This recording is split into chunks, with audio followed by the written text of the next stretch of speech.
ஸ்ரீராமச்சந்திர பரபிரம்மனே நமஹ. நம்ம ராமாயண காப்பியத்தில் தத்துவங்களின் தொகுப்பை பார்த்துட்டே வரோம். இதில் லக்ஷ்மணர் ராமர்கிட்ட சொல்கிறதா பார்த்தோம். அடுத்த வார்த்தையுமே இப்போ அவளுக்குள்ளே தான். அறம் பொருள் இன்பம்ன்ற மூணில் பொருள் இருந்தால் தான் அறத்தை மேற்கொள்ள முடியும், இன்பத்தையும் அடைய முடியும். பொருள் இல்லாதவனுக்கு அறமும் இல்லை, இன்பமும் இல்லை. பொருள் இல்லாதவன் என்ன நற்காரியத்தை செஞ்சிட முடியும்? செல்வம் உடையவனுக்கு தான் இன்பம் கிடைக்கிறது, செல்வம் உடையவனுக்கு தான் உயர்வும் கிடைக்கிறது. செல்வம் உடையவன் தான் நற்குணத்தை காட்டுறான், செல்வம் உடையவன் தான் மனசை அடக்குதலும் அவனால் செய்ய முடியும். இப்படி எல்லா செயல்பாடுகளுமே செல்வம் உடையவனுக்கு தான் உரியவையாக இருக்குது அப்படின்னுட்டு லக்ஷ்மணர் ராமர்கிட்ட சொல்கிறார். அடுத்த வார்த்தை இந்திரஜித் விபீஷணன் கிட்ட சொல்கிறதா வருது. தன்னை சார்ந்தவாளோட வாழறது, எதிரிகளோட சரணடைகிறது, இந்த ரெண்டு நிலையில் ஒன்றுக்கொன்று நேர் எதிரானது. ஒருத்தனுடைய உறவினர் நற்குணம் இல்லாதவனாக இருந்தால் கூட சரி, எதிரி சிறப்பு வாய்ந்தவனாக இருந்தால் கூட சரி, அந்த நிலையிலையும் உறவினருக்கு தான் முதன்மை அளிக்கணும். எவனோ ஒருவன் தான் உறவினர்களை விட்டு எதிரிகள் பக்கம் போகிறானோ அவனை உறவினர்கள் அழிஞ்ச பிறகு அந்த எதிரிகளை அழிச்சிடுவாங்க அப்படின்னுட்டு இந்திரஜித் விபீஷணன் கிட்ட சொல்கிறார்.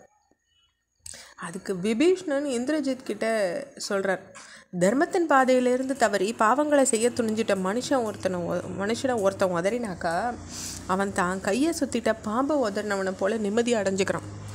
மற்றவன் சொத்தை அபகரிக்கிறவனும் மாற்றான் மனைவியோட உறவு கொள்கிறவனும் தவிர்க்கத்தக்கவன். தீயன் நடுவில் வாழற வாய்ப்பை ஒதுக்கிறது போல் அவளோட வாழறதை ஒதுக்கிடணும்னுட்டு அறிஞர்கள் சொல்லியிருக்காங்க. மற்றவன் சொத்தை அபகரிக்கிறது, மாற்றான் மனைவியோட உறவு கொள்வது, தன்னுடைய நண்பர்கள் மேலே அனாவசிய சந்தேகப்படுறது, இந்த 3 குற்றங்களையும் ஒருத்தன் அழிவுக்கு தான் இட்டுன்னு போகிறது அப்படின்னுட்டு விபீஷணன் இந்திரஜித் கிட்ட சொல்கிறார். இதே பாரு, லக்ஷ்மணன் இந்திரஜித் கிட்ட சொல்கிறதா வருது. எவன் ஒருவன் வெறும் வார்த்தைகள்னால இல்லாத செயல் மூலமாக தன்னுடைய திறனை காட்டுறானோ அவன் தான் அறிவுடையவன்னு கருதப்படுறான் அப்படின்னுட்டு லக்ஷ்மணன் இந்திரஜித் கிட்ட சொல்கிறார். ராமர் விபீஷணன் கிட்ட சொல்கிறதா வருது. எப்பயுமே வெற்றியை மட்டுமே பார்த்தவா யாரும் கிடையாது. தவிர யுத்த காலத்தில் ஒரு வீரன் கொல்றான் அல்லது கொல்லப்படுறான். யுத்தம் புரியும் போது மடியிற வீரனுக்காக துக்கம் கொண்டாடக்கூடாதுன்னு சாஸ்திரங்கள் சொல்லியிருக்கிறதா ராமர் விபீஷணன் கிட்ட சொல்கிறார்.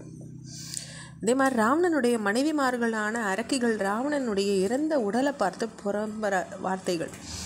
எவனுக்கு விதி முடிவு நிர்ணயிக்கிறதோ அவனே உயிரை விட்டுறான். செல்வத்தினால ஆசை காட்டியோ வீரத்தினால அரசு உத்தரவினாலேயோ விதியின் முடிவை மாற்றி எழுத முடியாது அப்படின்னுட்டு அந்த மனைவிமார்கள் புலம்புறாங்க.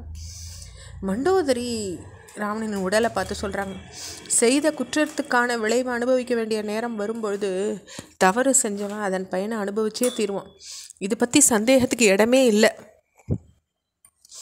நல்லது செய்கிறவன் மகிழ்ச்சி அடைகிறான், தீயது செய்கிறவன் துன்பத்தை தான் அடைகிறான் அப்படின்னுட்டு மண்டோதரி ராவணனோட உடலை பார்த்து புலம்புறாங்க.